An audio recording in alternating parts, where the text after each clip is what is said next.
Hello, friends. Welcome back to Appreciating Prose, Calicut University, third semester, BA English core paper. Appreciating Prose, The Education of a British Protected Child by Chinua Achebe. Video lesson third പാർട്ടിലേക്ക് എല്ലാ കൂട്ടുകാർക്കും സ്വാഗതം. Let's continue our lesson. In my view, it is a gross crime for anyone to impose himself on another, to seize his land and his history, and then to compound this by making out that the victim is some kind of ward or minor requiring protection. It is too disingenuous. Even the aggressor seems to know this, which is why he will sometimes camouflage his brigandage with such a brazen hypocrisy. In the closing years of 19th century, King Leopold II of the Belgians, whose activity in the Congo became a byword for colonial notoriety, was yet able to utter these words with a straight face. I am pleased to think that our agents, nearly all of whom are volunteers drawn from the ranks of Belgian army, have always present in their minds a strong sense of the career in which they are engaged, and are animated with a pure feelings of patriotism, not as springs their own blood. They will the more spare the blood of natives, who will see in them all powerful protectors of their lives and their property, benevolent teachers of whom they have so great a need. ഇവിടെ Achebe നമ്മളോട് പറയുന്നത് എന്തുകൊണ്ടാണ് അദ്ദേഹം colonial ഭരണത്തെ എതിർക്കുന്നത് എന്നാണ്. ഒരാളുടെ പുറത്തു തന്നെ അമിതമായ ഭാരം അടിച്ചേൽപ്പിക്കുകയും അയാളുടെ ഭൂമി കയ്യേറുകയും ഏറ്റവും വലിയ കുറ്റമാണ് എന്ന് അച്ചബെ പറയുന്നു. അവൻ്റെ ചരിത്രം മാറ്റിമറിച്ച് അവന് സംരക്ഷണം വേണ്ട ഒരു കുട്ടിയായി മാറ്റുന്നതും ശിക്ഷാർഹമാണ്. ഇത് ചെയ്യുന്നവർക്ക് ഇത് അക്രമമാണെന്ന് അറിയാം. പക്ഷേ ഈ സാമ്രാജ്യത്വ ശക്തികൾ ഇതൊന്നും തങ്ങൾക്കറിയില്ല എന്ന് നടിക്കുകയും വലിയ സദാചാര പ്രസംഗങ്ങൾ നടത്തുകയും ചെയ്യുന്നു. ബെൽജിയൻസ് കോങ്കോയിൽ വലിയ ദുർഭരണമാണ് നടത്തിക്കൊണ്ടിരുന്നത്. പക്ഷെ അവരുടെ രാജാവായ ലിയോപോൾസ് രണ്ടാമൻ 19ാം നൂറ്റാണ്ടിൻ്റെ അവസാനത്തിൽ പറഞ്ഞത് കോങ്കോയിലുള്ള ബെൽജിയത്തിലെ പട്ടാളക്കാർ അവരുടെ രാജ്യസ്നേഹം കൊണ്ടാണ് കോങ്കോയിൽ പോയത് എന്നാണ്. അവർ കോങ്കോയിലെ ജനങ്ങളുടെ ജീവനും സ്വത്തും സംരക്ഷിക്കാൻ സ്വന്തം ചോര ഒഴുക്കാനും തയ്യാറാണ് എന്ന്. അവിടുത്തെ നാട്ടുകാർക്ക് ഇവരെ പോലെയുള്ള നല്ല സന്മനസ്സുള്ള ടീച്ചേഴ്സിനെ ആവശ്യമുണ്ട്. Next paragraph. It would be downright silly to suggest a parallel between British colonial rules in Nigeria and the scandalous activity of His Serene Majesty Leopold II in the Congo.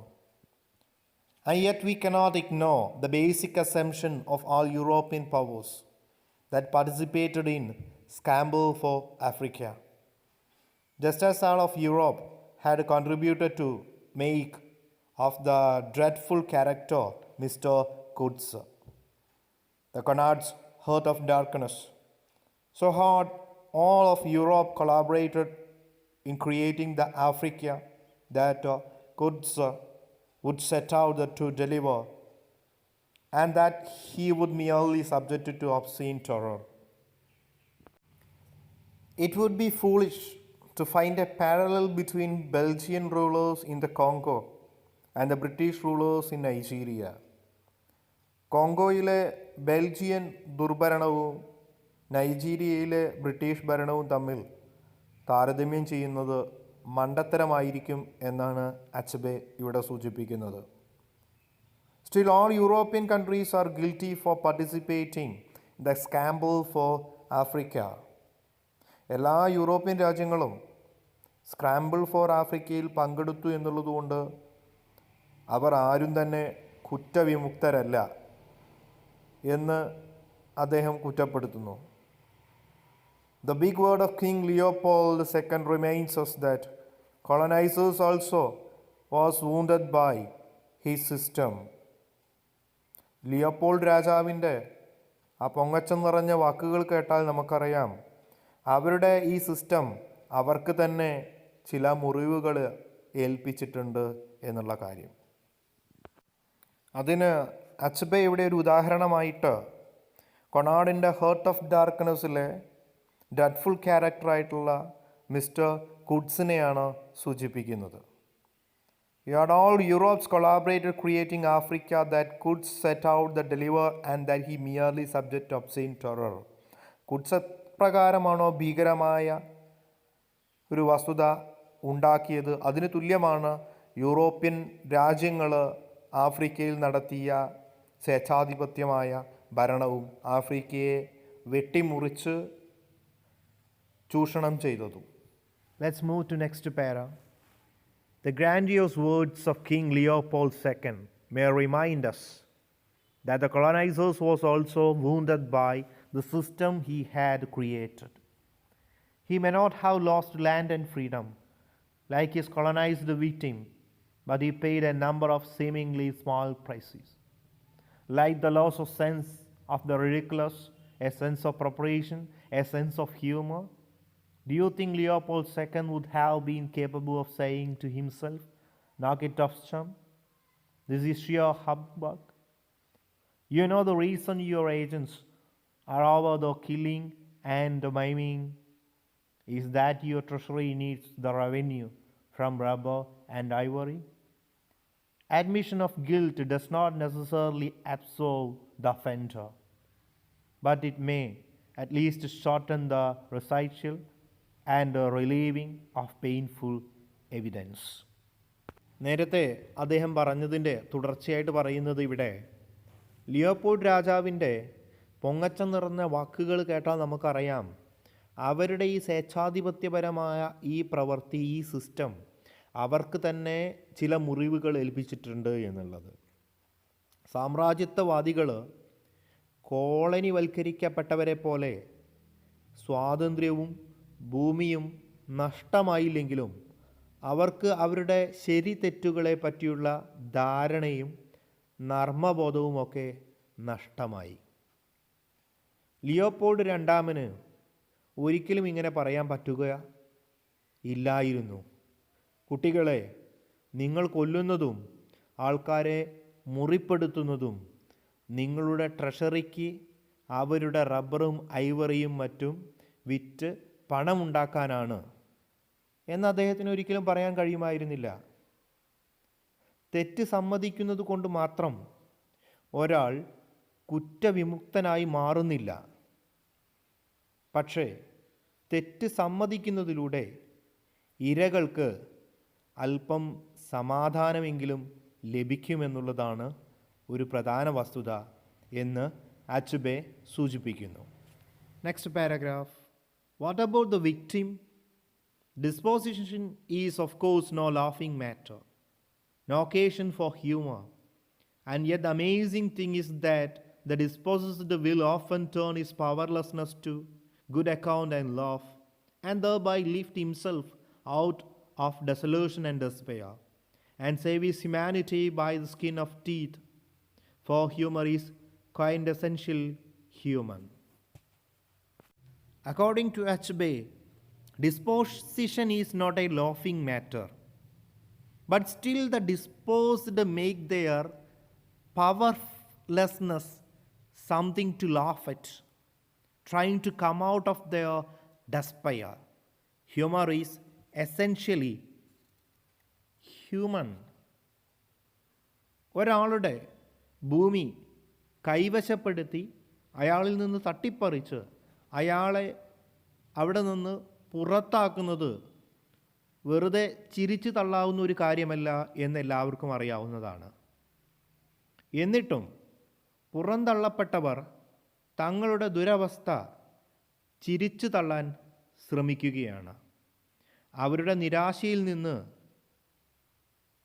അവർക്ക് പുറത്തു കടക്കാൻ അവരുടെ ഒരു ശ്രമമാണ് അത്തരം ചിരി സഹായിക്കുന്നത്. നർമ്മബോധം മനുഷ്യൻ്റെ മാത്രം ഒരു പ്രത്യേകതയാണ്. മനുഷ്യന് മാത്രം കൈമുതലായിട്ടുള്ള ഒന്നാണ് നർമ്മബോധം എന്നാണ് അച്ബെ പറയുന്നത്. പലപ്പോഴും ഇത്തരത്തിൽ ചൂഷണം ചെയ്യപ്പെടുകയും ചവിട്ടി പുറത്താക്കപ്പെടുന്നവരും തങ്ങളുടെ ദുരവസ്ഥയെ ചിരിച്ചു തള്ളാൻ ശ്രമിക്കുന്നത് ആ നിരാശയെ, ഒറ്റപ്പെടലിനെ അതിൽ നിന്ന് മറികടക്കാൻ അവരുടെ ഒരു ശ്രമമാണ്. അത് മനുഷ്യൻ്റെ മാത്രം ഒരു പ്രത്യേകതയുമാണ്. Next passage. My mother, after she was betrothed to my evangelist father at the turn of the 20th century, was sent to the newly founded St. Monica's Girls' School in our district, the first of its kind in Igboland. As a special favor, she went to live with the principal, Miss Edith Ashley Warner, and her small band of English teachers, and performed a domestic chore in return for her education and keep. The daughter of the village ironsmith, she found her new life strange, exciting, and sometimes frightening. Her most terrifying early experience, the discovery one night in a bowl of water her mistress dangers, or in my mother's words, her entire jaw. ഇവിടെ അച്ബെ നമ്മളോട് പറയുന്നത് അടിസ്ഥാനമായും വിദ്യാഭ്യാസത്തെക്കുറിച്ചായിരുന്നു ഈ പാഠഭാഗത്തിൻ്റെ തലക്കെട്ട്. വിദ്യാഭ്യാസവുമായി ബന്ധപ്പെട്ട് ഇനി പറഞ്ഞു തുടങ്ങുകയാണ്. അദ്ദേഹത്തിൻ്റെ അമ്മയെ കുറിച്ചുള്ള ചില കാര്യങ്ങൾ നമ്മളോട് പങ്കുവയ്ക്കുകയാണ്. അദ്ദേഹം ഇപ്രകാരമാണ് പറയുന്നത്: എൻ്റെ അമ്മയുടെ വിവാഹം ഉറപ്പിച്ചതിന് ശേഷം അമ്മയെ പുതുതായി സ്ഥാപിച്ച സെൻറ്റ് മോണിക്കാസ് ഗേൾസ് സ്കൂളിൽ ചേർത്തു. എൻ്റെ പിതാവ് ഒരു ഇവാഞ്ചലിസ്റ്റ് ആയിരുന്നു. അമ്മയെ സ്കൂളിൽ ചേർത്തത് 20ാം നൂറ്റാണ്ടിൻ്റെ തുടക്കത്തിലായിരുന്നു. ഒരു പ്രത്യേക ഉപകാരം എന്ന രീതിയിൽ അമ്മ അവിടുത്തെ പ്രിൻസിപ്പലായിട്ടുള്ള മിസ് എഡിത്ത് ആഷ്ലി വാർണറും അവരുടെ കൂടെയുള്ള മറ്റ് ഇംഗ്ലീഷ് ടീച്ചേഴ്സിൻ്റെയും കൂടെയാണ് താമസിച്ചിരുന്നത്. തൻ്റെ വിദ്യാഭ്യാസത്തിനും മറ്റു ചിലവിനും വേണ്ടി എൻ്റെ അമ്മ അവിടുത്തെ വീട്ടുജോലികൾ ചെയ്യുമായിരുന്നു. ഇതൊരു പ്രത്യുപകാരം എന്ന നിലയിലായിരുന്നു അമ്മ ചെയ്തിരുന്നത്. അമ്മയുടെ പിതാവ് ഗ്രാമത്തിലെ ഒരു കൊല്ലനായിരുന്നു. അതുകൊണ്ട് അമ്മയുടെ പുതിയ ജീവിതം വളരെ സന്തോഷകരവും അതേസമയം പേടിപ്പെടുത്തുന്നതുമായിരുന്നു. അമ്മയുടെ ഏറ്റവും പേടിപ്പെടുത്തുന്ന ഒരനുഭവം അമ്മ ഒരിക്കൽ എന്നോട് പറയുകയുണ്ടായിട്ടുണ്ട്. Miss വാർണറുടെ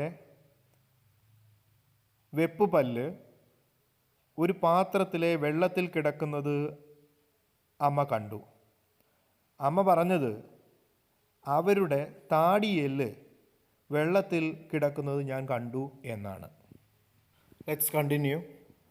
When I was growing up, 30 and more years later, the pictures of Miss Warner still hung on our wall. She was actually quite good looking, and her jaw seemed all right in the photograph. A complete lady in Amos Tutlo's words. One evening, she told my mother to eat the food in the dish and afterward to wash it carefully. She was apparently learning the Igbo language and used it on this occasion. She said, "Avakavanafele," which should mean don't break the plate, except that Igbo verbs are sometimes quite tricky.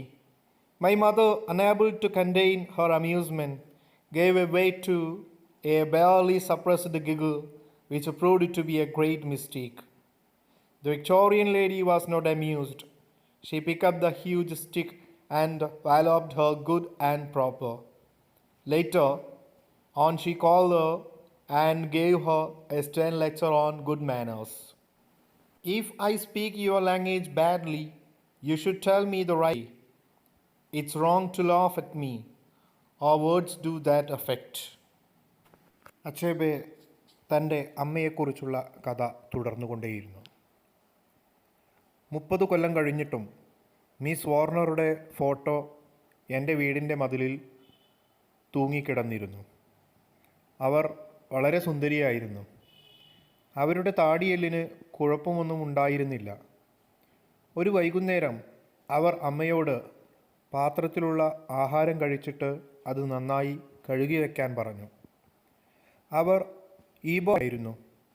അവർ ഈബോ ഭാഷയിലായിരുന്നു അമ്മയോട് സംസാരിച്ചത്. എങ്കിൽ അവർ പറഞ്ഞത് ശരിയായ അർത്ഥം plate പൊട്ടിക്കരുത് എന്നായിരുന്നു. ഇത് കേട്ട് അമ്മയ്ക്ക് ചിരി വരികയും അമ്മ ചെറുതായി പുഞ്ചിരിക്കുകയും ചെയ്തു. ഈ ചിരി വാർണറെ ദേഷ്യം പിടിപ്പിച്ചു. ഒരു വടിയെടുത്ത് അവർ അമ്മയെ നന്നായി തല്ലി. എന്നിട്ട് അവർ പറഞ്ഞു, ഞാൻ നിങ്ങളുടെ ഭാഷ തെറ്റായി പറഞ്ഞാൽ എന്താണ് ശരി എന്ന് എന്നോട് പറയണം. എന്നെ കളിയാക്കി ചിരിക്കുന്നത് തെറ്റാണ്. ഈ കഥ അമ്മ പലവട്ടം എന്നോട് പറഞ്ഞിട്ടുണ്ട്. അപ്പോഴൊക്കെ ഞങ്ങൾ ചിരിക്കുമായിരുന്നു. കൊച്ചുകുട്ടികൾ തമാശ ആയിട്ട് പറയുന്ന ഈബോ വാക്കായിരുന്നു വാർണർ ഉപയോഗിച്ചിരുന്നത്. Continuation of our prose. By the time it was my turn to go to primary school in 1936, missionary teachers like Miss Warner were no longer around. Education at that level was completely in the hands of native teachers. But the legacy of the unspared role remained, with just one small amendment. You were walloped not for laughing when a mistake was made, but for making it. 1936 ഞാൻ സ്കൂളിൽ പോകാനായി. അപ്പോഴേക്കും miss വാർണറും മറ്റും അവിടെ ഇല്ലായിരുന്നു. വെള്ളക്കാർക്ക് പകരം ഞങ്ങളുടെ നാട്ടുകാർ തന്നെയായിരുന്നു അവിടുത്തെ അധ്യാപകർ. പക്ഷേ ചൂരലിൻ്റെ ഉപയോഗം അപ്പോഴും തുടർന്നുകൊണ്ടിരുന്നു. എല്ലാം മാറി മറിഞ്ഞെങ്കിലും അത് മാത്രം മാറിയില്ല. ഒരു വ്യത്യാസമുണ്ടായി. ഇപ്പോൾ തെറ്റുകൾ ഉണ്ടാകുമ്പോൾ ചിരിക്കുമ്പോഴല്ല, തെറ്റുകൾ ചെയ്യുമ്പോഴാണ് തല്ലുകൊടുത്തിരുന്നത്. പ്രിയപ്പെട്ട കൂട്ടുകാരെ, the education of A British protected child എന്ന പാഠഭാഗത്തിൻ്റെ 3-ാം ഭാഗം ഇവിടെ അവസാനിക്കുന്നു. ഈ പാഠഭാഗം നിങ്ങൾക്കിഷ്ടമായാൽ പങ്കുവയ്ക്കാൻ മറക്കരുത്. നിങ്ങളുടെ വിലയേറിയ അഭിപ്രായങ്ങൾ കമൻറ്റ് ബോക്സിൽ രേഖപ്പെടുത്തുക. ഈ വീഡിയോ ലെസൻ്റെ അടുത്ത ഭാഗവുമായി വീണ്ടും കാണാം. അതുവരെ എല്ലാ കൂട്ടുകാർക്കും ഗുഡ് ബൈ.